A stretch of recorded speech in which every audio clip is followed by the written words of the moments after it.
Science. Religion. At war. For thousands of years. Each time it's come to a test, it's turned out that science was right. As science has gotten better and better, God has had less and less to do. And yet today it may be the merging of faith and technology that brings us closer than ever to solving life's greatest mystery. Because I'm a religious believer, my science is one way of seeking out the mystery of God. Proving God.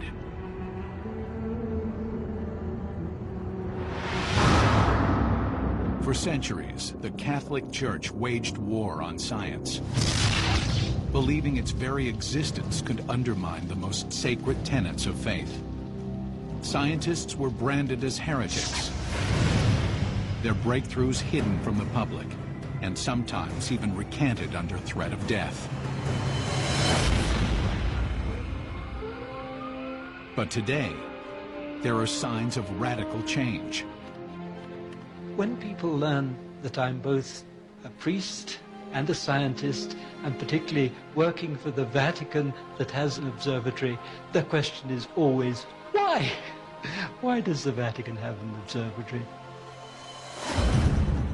The multi-million-dollar world-class facility sits 11,000 feet above sea level. Its 1.8-meter telescope is capable of peering thousands of light years across the galaxies.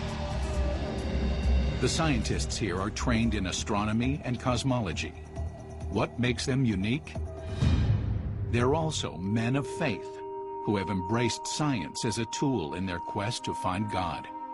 We have a very strict methodology that we learn as we go through our training as scientists. Given the Church's volatile history with science, the very existence of this cutting-edge observatory is surprising.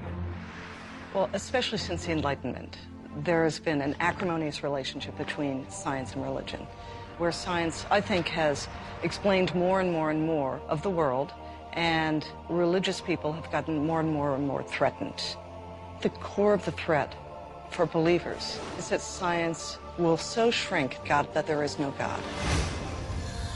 And with that goes a whole way of life, a whole worldview. For much of the last millennium, to challenge the Bible's explanation of natural events was dangerous.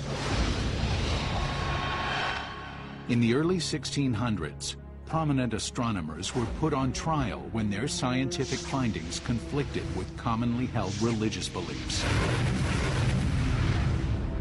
One of the most threatening scientific ideas was a theory advanced by astronomers Copernicus and Galileo. The Church taught that the Earth was the center of the solar system and the sun revolved around it. But Copernicus and Galileo suggested the opposite, that the sun was the center of the solar system. Galileo's findings were received by at least some in the Catholic Church as being a problem, in conflict with, say, the Bible that says, and the sun stood still. It's actually the earth that is moving and the sun that is still, as far as we're concerned. That's a conflict. I think the Catholic Church has done a 180 from the time of Galileo. Thank goodness. The embrace of science is a reversal, but the question is, why now? The presence in the Church of the Vatican Observatory is saying that the Church recognizes the value in science and in the knowledge that we gain through science. While most of science looks to the stars in search of answers to the unknown, these men are seeking something far more specific: proof of God. Their search for evidence of a divine hand at work in the universe starts at the moment of its creation. They fundamentally believe that as they explore the universe and get back to the Big Bang, they will arrive at the question, what was before the Big Bang? If there was a Big Bang, there had to be a Big Banger. The universe as a whole started as one thing that exploded. An energy came from it that then formed into matter. The Vatican agrees with the consensus scientific explanation that after the Big Bang, the interaction of hydrogen atoms driven by gravity formed stars, galaxies, and the universe as we know it. This is a series of events where we go from just a soup of elementary particles to gas and dust, and then that gas and dust can collapse to make stars and planets. And then life. We came out of this universe, as did stars and galaxies and frogs and everything else. We came out of this universe in evolution. That's the best scientific explanation for our coming to be. Did this all happen by chance or necessity? While religion upholds the need for God in the creation of all things, science does not. We see no obstacle at all to imagining that the Big Bang is just something that happened. There's absolutely no reason from cosmology to think that some external influence had to create the Big Bang. Stephen Hawking likes to say that asking what is before the Big Bang is like asking what is north of the North Pole. The question is just not defined. Hawking recently sparked controversy by saying, because there is a law such as gravity, the universe can and will create itself from nothing. Stephen Hawking and others who proposed this beginning to the universe said that we don't need God. It's absurd. This debate marks the dividing line between mainstream science and the science of faith. The Church is no longer dismissing scientific findings. Instead, many, like Father Coyne, believe in a model that incorporates both science and God. It's known as the theory of the fine-tuned universe. It holds that the exact conditions required for the creation of life are so precise that they could not have sprung up at random. To these men, the fine-tuned universe model is a blueprint for the creation of everything. And God is the architect. If each one of those constants were not the value that we measure, let's say 1 part in a million, we would not be here. So that is the notion of a finely tuned universe, that things were calibrated. It's like Goldilocks. It was just so. Not too hot, not too cold, and bang, we have a universe where people are intelligent and asking the big questions. You can't prove God from that, but it's awfully suggestive of a creator. If the fine-tuned universe theory is correct, then God created the whole universe, but left the details up to nature. The worst thing to do would be immediately to say that God did it. It's not all predetermined. He made a universe that has an indeterminacy to it, from the very micro to the very macro. And this new philosophy may bring the Church closer than ever to proof of God. The Vatican Observatory is just one part of this change, geared toward harnessing new technologies in a perennial quest. But space isn't the only frontier in the search. Archaeologists and relic hunters are also looking for tangible evidence of God here on Earth. Their search begins with the Bible. It has been at the center of the conflict between science and faith since the very beginning. Some scholars question the origins of many books of the Bible and the events they describe.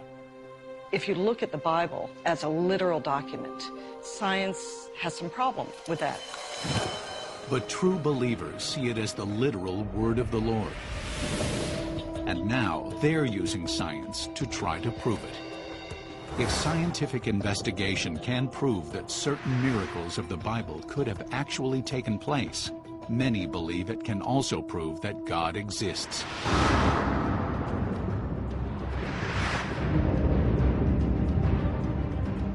In northern Ethiopia, one man is on the trail of the greatest discovery of all.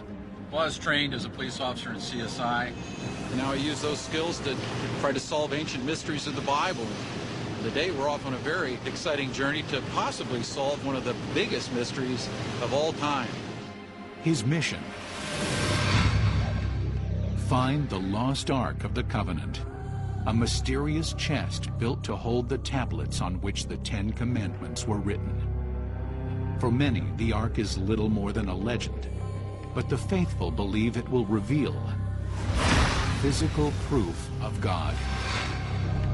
According to the Old Testament, God communicated to the Israelites through the Ark. Here we have an object that literally was God's sign and seal of being on this earth. Central to worship to all Israel, and then all of a sudden, gone in a poof. It just goes off the radar screen, and no one knows what happened to it. Whether the Ark constitutes definitive proof of God is debatable. But first, it must be found. Like Kornuk, archaeologists and researchers have combed the globe for clues to its whereabouts. But after thousands of years, the trail has gone cold. In his search, Kornuk targets an area that is rich with potential evidence. I'm told that they put blood in this. Historical accounts. The Abbas are showing me a hole that's carved into this stone. They claim that this is where the actual tent pole sat, and the tent was the tabernacle. And new clues that could soon lead him to the Ark.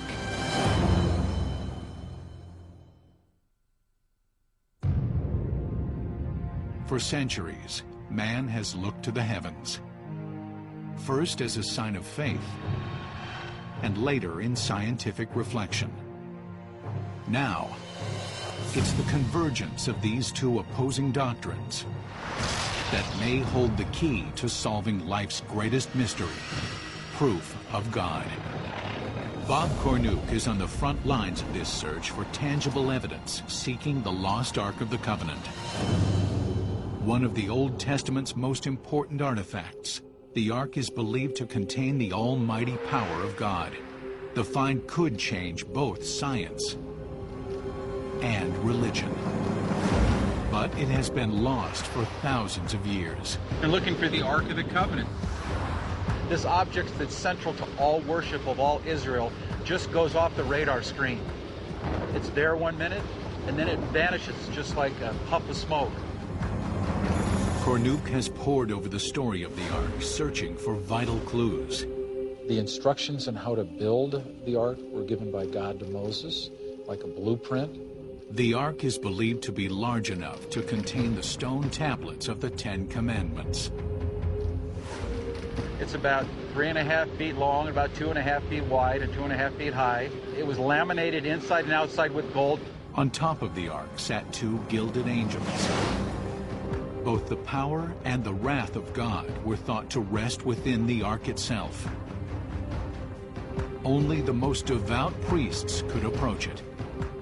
If you didn't worship properly in front of the Ark, you were killed. It could level cities, it could knock down walls, it could stop rivers.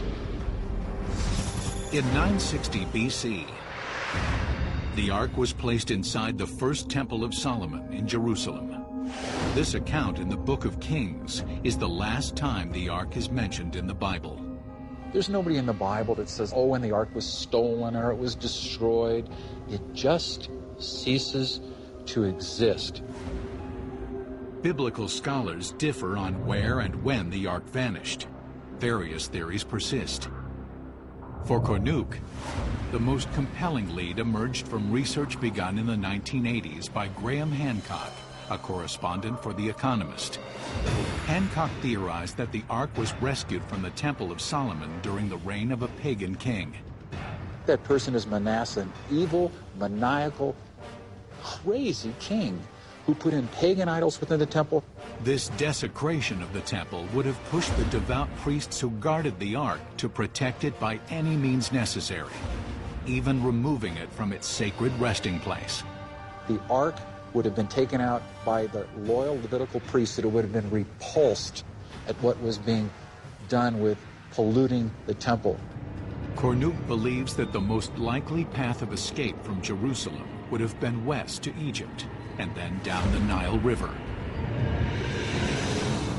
The next clue to support his theory could lay in these rocks on tiny Elephantine Island. His belief is rooted in the existence here of the ruins of an ancient shrine, built to the exact same specifications of Solomon's temple, the Ark's original home. The locals believe it was built as a temporary refuge, but the Ark was not safe there for long.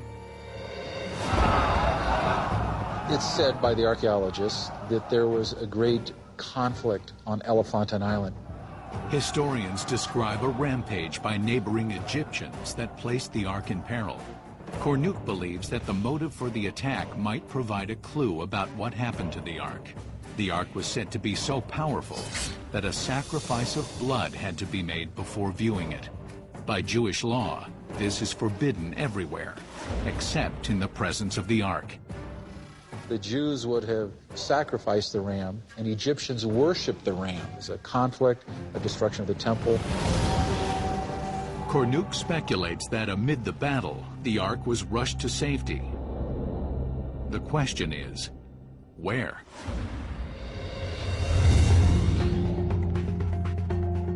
A continent away from Ethiopia, the Book of Exodus has drawn the attention of another researcher, seeking to narrow the gap between science and faith.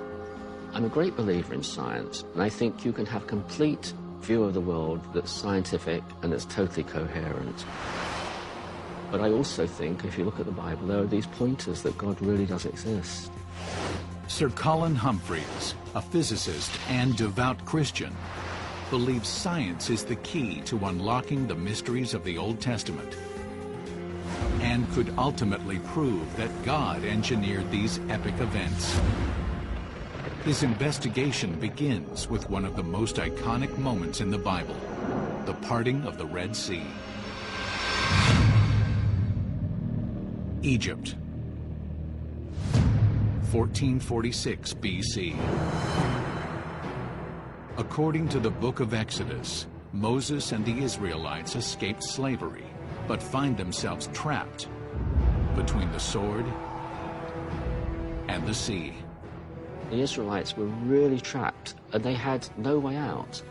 And then suddenly, there's this wind which blows the sea back all night, and this land is exposed. And the Israelites think, gosh, how wonderful, and they all rush across.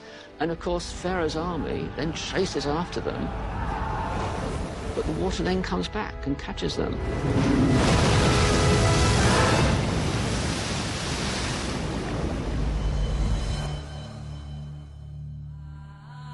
For believers, the 3,000-year-old passage is evidence of God at work. But our modern understanding of physics and fluid dynamics raises doubts.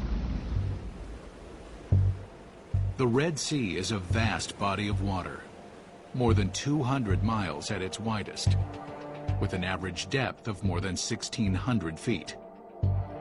So where could the Israelites have safely crossed? Opinions differ about the probable location. But many biblical researchers point to the Strait of Tiran at the mouth of the Gulf of Aqaba as the spot that best matches the distances and topography described in the Bible. Here, the Gulf narrows to a channel just 8 miles across. A ridge of coral reefs along the sea floor creates the shallowest section of the Red Sea. But the reefs lie more than 30 feet below the surface, far too deep to cross on foot, as described in Exodus. And there's also the problem of the Pharaoh's troops. Exodus tells of the Egyptian army chasing the escaping Israelites. If the biblical account is true, how did they meet a different fate? To non-believers, the improbability of these events is proof that the Old Testament account is no more than a story. Now, science may settle the question. When I, as a scientist, read the story of the Exodus from Egypt, my natural inclination is to say, how did these things happen? The explanation may be a simple physical principle, one that can be observed in an ordinary glass of water. It's a very simple picture. So if you fill up a glass with water to the rim, and if you blow across it, you do blow water out. And if you have a strong wind operating on a large length of water, that forces the water back. And this is well known to geologists and scientists. In extreme examples where vast amounts of water are displaced by this phenomenon, scientists have also observed a powerful reaction. A roaring wall of water returns to fill the void. Humphrey's theory about the parting of the Red Sea hinges on these natural phenomena coming together on a large scale. An event known as wind set-down, followed by a reactionary event known as a bore wave. Atmospheric scientist Dr. Carl Drews of the National Center for Atmospheric Research believes Humphreys may be onto something. Wind set-down occurs when a strong wind blows over a period of time across the surface of water, and gradually the water moves in the direction of the wind and pulls away from the shoreline, and so the surface of the ocean moves down. So what you have there is a section of dry land where there was formerly seabed. Accessing the power of supercomputers, Drews has studied the effect of wind set-down in locations ranging from the Nile and coastal England to a pair of such episodes in the Great Lakes in 2006 and 2008. Wind set-down is observed about every 5 or 10 years on Lake Erie. You have these strong storms that come from the west, and they cause storm surge at Buffalo. But on the Toledo side, which is the upwind side, the large sections of the lake will be completely dry and the water will have disappeared over the horizon. It's been observed that the difference in height between one end of Lake Erie and the other can be as high as 16 feet. Absolutely staggering, right? You'd expect Lake Erie to be level water in a strong wind blowing for many hours, 16 feet difference. But it would take a storm of extraordinary force to part the Red Sea, even at the shallower 30-foot depths of the Strait of Tiran. For wind set-down to happen here, powerful winds would have to blow for hours in a precise direction. For wind set-down to be appreciable and force the water back a long way, we need a long stretch of water. Humphreys turns to the biblical evidence for clues about the storm. The account in Exodus describes a fierce wind coming from the northeast that blows all night. He theorizes that if strong winds blew down the length of the Gulf of Aqaba for several hours, wind set-down might have occurred with enough force to expose the land bridge. The Gulf of Aqaba is 112 miles long, and if you do the sums, with a hurricane wind, you can force the water back at least 800 yards or maybe a mile. Harnessing data gathered from NASA satellites, Dr. Carl Drews creates an ocean model and terrain map of the Gulf to examine the possible effects of such a storm. I used geological maps, geological surveys, sediment cores to reconstruct the configuration of lagoons and rivers that were during the Exodus period. Then I ran this on the ocean model with a supercomputer and applied a digital wind to this, a wind blowing at 63 miles an hour.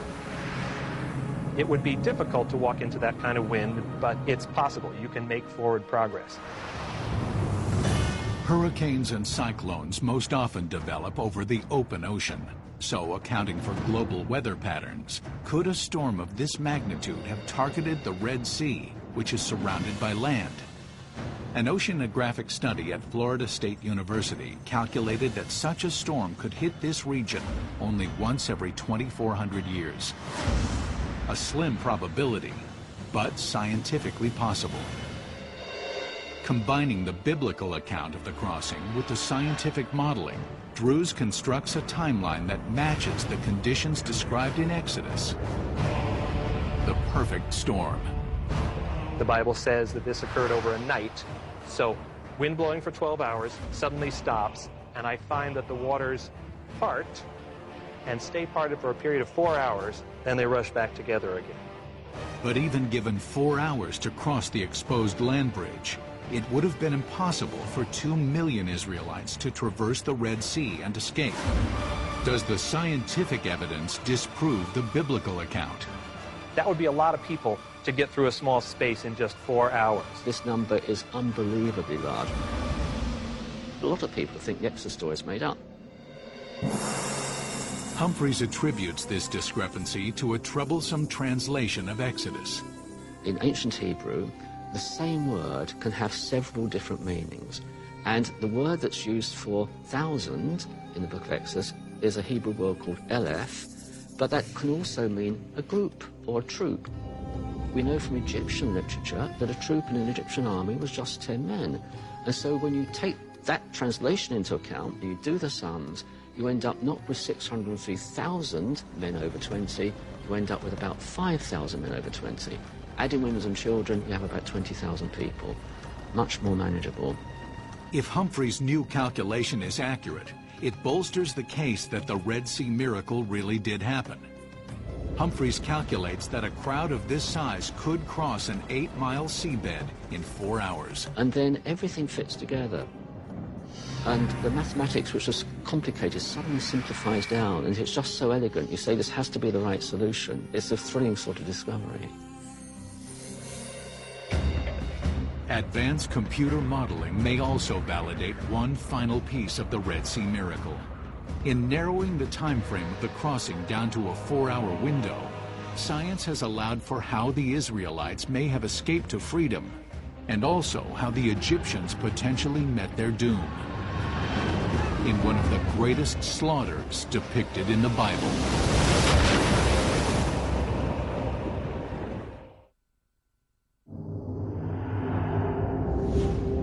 From cosmology and archaeology to oceanography, researchers from a variety of scientific disciplines have launched a global search to discover quantifiable proof of God. Sir Colin Humphreys and Dr. Carl Drews are looking for evidence that will prove that the events described in the Bible actually occurred. Using precise calculations along with complex computer modeling, each man has detailed a perfect storm scenario, which they claim could have caused the parting of the Red Sea, just as described in the book of Exodus. According to their theory, a phenomenon known as wind set-down caused winds of rare duration and force to peel back the waters long enough for the Israelites to make their way to freedom across an exposed land bridge. But the book of Exodus also describes the sudden destruction of the Pharaoh's army as they chased the Israelites across the seabed. To explain this, Drews and Humphreys point to the opposing natural force that can follow extreme cases of wind set-down: a bore wave. The term defines the phenomenon where a tide returns displaced water with such force that it forms a giant wave of enormous power. When the wind stops, suddenly that water comes back again, and you would get these walls of churning water thundering in and crushing anybody who's left in the passage there. Drew's calculations reveal that a wind set-down powerful enough to part the Red Sea would have unleashed a bore wave of staggering magnitude. When I first read the story, I thought, well, you know, if the water just came back in, why didn't they just run away? But what the mathematics shows is that if you have this water that's been forced back by wind set down, and the wind suddenly stops, that water comes back as a bore wave. It doesn't come back gradually, it comes back really suddenly. And that's what the book of Exodus says. It says that Moses stretched out his hand over the water and the wind stopped blowing.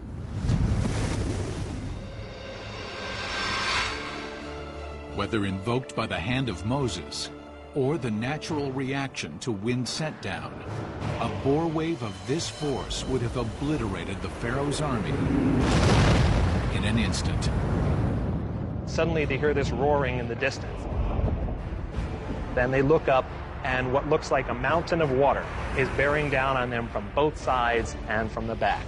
It sweeps these people back into the sea, which is precisely what the book of Exodus says. So even the sort of details in the Exodus fits what we know from modern science.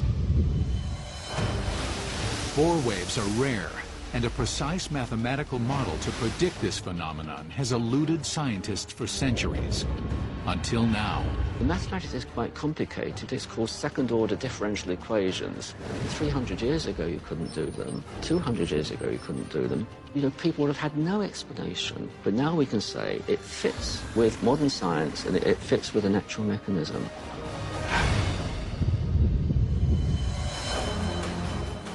Only with the advent of powerful computers have fluid dynamic predictions of this complexity been possible. Technology is opening a new frontier in the pursuit of God. But while these natural phenomena offer a scientific explanation for the events described in Exodus, that alone does not prove God. It could be that Moses got very, very, very lucky. It could be that he was a very, very good weather forecaster. So you may say, why do we call this a miracle? And the reason is because of the timing. They would have been slaughtered. It's a very unlikely event to happen at a certain night just when you need it. If Moses is that lucky, we should all bet on Moses. So I think it's the timing that shows the hand of God at work. Both Drews and Humphreys agree that the evidence of God is not in the natural events themselves, but rather in their miraculous timing. Ultimately, it is beyond the powers of science to explain how a once-in-a-lifetime storm occurred at the exact place and time to rescue the Israelites. I think science answers the how question. How did this happen? Religion answers the why questions. Some people think if you can explain a miracle, then you're explaining it away. And I don't believe that. We should expect that God operates within the universe and within the rules that He's constructed for the universe. So for me, that doesn't remove belief at all. In fact, there's a psalm which says, when God forced the Red Sea back, He didn't leave His footprints in the water. So God was not obviously visible. While their work has narrowed the divide between science and the divine, these scientists admit that for the moment, faith is needed to span the last gaps. The scientists should be humble and realize when their science cannot go into the supernatural. We only study the natural. So I study the movement of the wind and the water. According to the Bible, God sent the wind at the right time, told Moses to be there.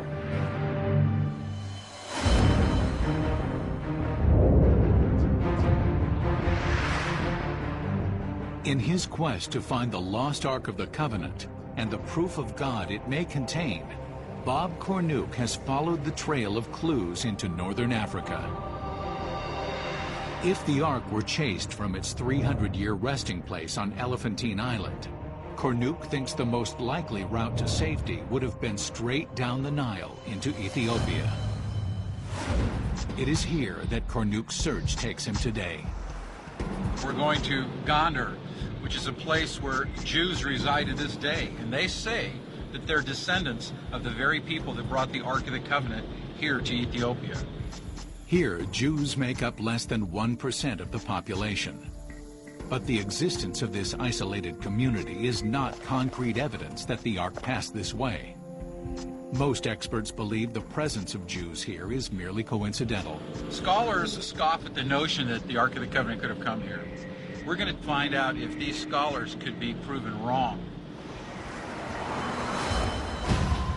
We're at the Falasha village in Gondar, Ethiopia, and this is one of the most unique towns in all the world. At one time, this was a flourishing Jewish community. Today, most of the Falasha Jews are gone. But everywhere, signs of their presence remain. The Jewish community that lived here in this Falasha village is said to have been here 400 or 500 years before the time of Christ. We have rock piles. These graves could be thousands of years old. The locals follow typical Jewish traditions in most regards, except one. They have blood sacrifices. This is not done anywhere in the world, but it's been done here in this Falasha village for hundreds, if not thousands of years. Could this be a definitive link to the Ark? Cornuke seeks out the sole remaining rabbi of the Falasha community. How long have the Jews been in the area? Okay, this is 500 BC. Okay, They said that the Jews were here 500 years before Jesus, and that's what I think our evidence shows. Does she know the Falashas doing blood sacrifice?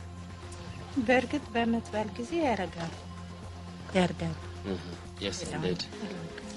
They did the blood sacrifice while there were the Ethiopian Jew here. The blood ritual points to the Ark, but anecdotes are not proof, and Kornuk knows it. His reason for returning to Gondar today is to find biological evidence, a genetic link between this isolated community of Jews and the order of priests who protected the Ark of the Covenant thousands of years ago. Okay, would she allow us to take a test of her inside of her mouth? I'm very pleased to be tested my DNA. Kornuk is compiling a DNA database of the local Jews. It will be a time-intensive search that has yet to yield results. But uncovering a single genetic connection to the ancient Levites could be explosive. If we can show a DNA imprint that connects them to that ancient event, it's huge, huge for the theory that the Ark came down to Ethiopia. Modern genetic screening could be an essential tool in establishing a link to the Ark. But half a world away, another team of researchers may have stumbled upon an even more direct link to God, hidden in our DNA. Scientific proof of God. Some seek it in the birth of the universe, others in the deserts of Africa and the Middle East. But what if the most startling evidence of God isn't in a temple or shrine? What if it's inside all of us?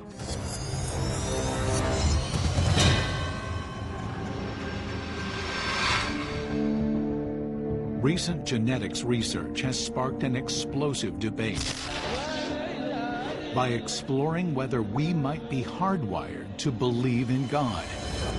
Renowned molecular biologist Dr. Dean Hamer has discovered what he calls the God gene, proof that belief in God, or maybe even God himself, is actually encoded in our DNA. Scientists have been trying to disprove God for a long time, and it hasn't worked, and there's no sign that it's going to work in the future. So there's something deep down in our brains about the way that spirituality touches our consciousness, and that therefore it was at least reasonable to ask the question, is there any genetic basis for this trait? Dr. Hamer stumbled upon the topic by accident. I've been studying the role of genes in other personality traits and in sexual orientation, which were known to have a biological component. I just happened to be using a personality questionnaire, which included an item called self-transcendence. Dr. Hamer defines the term self-transcendence as the inclination to see a world bigger and wider than oneself, a world of spirituality beyond the physical realm of day-to-day living. It can be shown numerically that a person's actual religion, Catholic versus Protestant, for example, is 100% environmental. But spirituality has very little environmental component and a very large genetic one. In fact, people probably pray more often than they have sex, for example. Hamer cross-analyzed the DNA of 2,000 people from all religions, as well as non-believers. We selected a group of genes looking for anything that consistently correlated with a level of self-transcendence. After several rounds of testing, Hamer's team identified one type of a particular gene, seemingly linked to powerful feelings of spirituality. And that gene happens to be called VMAT2, which stands for Vesicular Monoamine Transporter. Just for simplicity's sake, we call that the God gene. We think that it has something to do with people's ability or susceptibility to believe in concepts like God. Is this evidence that God is built into our genetic code? One thing that's interesting about spirituality is that it is truly an independent personality trait. It's different than anxiety. It's different than anything else we measure. And it has a very strong emotional component that made people believe in the craziest things or the most important things, depending on your point of view. That's why we have crusades. It's why we have all of the great activities of the church and all of the terrible, awful ones as well. Hamer says the God gene acts like a drug, bathing the human brain in neurotransmitters called monoamines, which regulate mood and perception. The God gene balances these monoamines as they're transported from cell to cell and affects an individual's emotional responses. The VMAT2 gene exists in everybody. So it's just like we all have hair color genes, and depending on exactly which allele of the gene you have and which combinations of genes you have, that determines whether your hair is blonde or black, or whether you're higher or lower on the self-transcendent scale. The stronger the allele or version of VMAT2 gene a person has, the more likely they are to feel the presence of God. During their research, Hamer's team detected another phenomenon. The effects of a powerful form of the God gene can sometimes be boosted or replicated by hallucinogenic drugs. If you look at some of the psychedelic drugs, like psilocybin, for example, or LSD, they're actually serotonin analogs, meaning they look like serotonin, but they fool the brain. And we think that those type of alterations in consciousness that occur with a drug like psilocybin or LSD are somewhat akin to what happened to people during intensely religious, intensely spiritual experiences. Whether it's Jesus going through the desert or Buddha sitting under his tree, suddenly everything seems a little bit different. According to Hamer's findings, chemical reactions governed by the God gene could have been responsible for some miracles described in the Bible, like Moses and the burning bush. Moses was on a trip, basically. Now, it may have been that he was on a trip because God was speaking to him from the burning bush, or it may have been that he was on a trip because he ate a bad mushroom in his soup that day. I have no way of knowing that or predicting that, but what I do know is that his experiences probably involved changes in the level of those monoamines in his brain. And this is not to say that religious experiences are just like drugs. It's just saying that they both work on the same pathways in the brain. Having the God gene version that makes you more spiritual is like having a little tiny bit of psilocybin for your entire life. And it just makes the brain a little bit more susceptible to these types of ideas. If you're a believer, you could say, look, this proves that God made us so that we can understand him, and that proves the existence of God. If you're a non-believer, you can say, look, this proves that the brain just makes up God anyway. It's just a bunch of chemicals. There is no God. But if it's not there to connect man to God, why would something like the God gene evolve? Some biologists theorize that in ancient human societies, where members of the same tribe worshipped a common god or gods, a higher functioning God gene made it easier to work together and protect one another. In cooperative social environments, a stronger God gene may have been an evolutionary advantage. But science is also revealing a physical advantage to spirituality. There's a lot of data now showing that people that are spiritual and that are religious tend to live a little bit longer. They tend to recover from disease a little bit more quickly. I think there are a lot of possibilities how genes like this could stay in the mix and could have survived the race of evolution. The cause of this benefit is yet to be determined, but the effect is an area where science and faith are working together to pursue breakthroughs. It's a relationship Hamer has watched closely. Science and faith have been at war for a long time. And so far, each time it's come to a test, it's turned out that science was right. Yes, the Earth is not the center of the universe. It's just circling around the sun. Yes, evolution did really occur, and we are related to other animals. We're not some unique thing that was put here. Where religion has been right and science has been wrong is that science doesn't speak to people's emotional needs. Science doesn't change people's consciousness in the way that religion does. Can scientists ever explain the origins of human consciousness? Or is it a matter of faith? a pioneering new field of research is seeking answers in one of the most enigmatic places on Earth.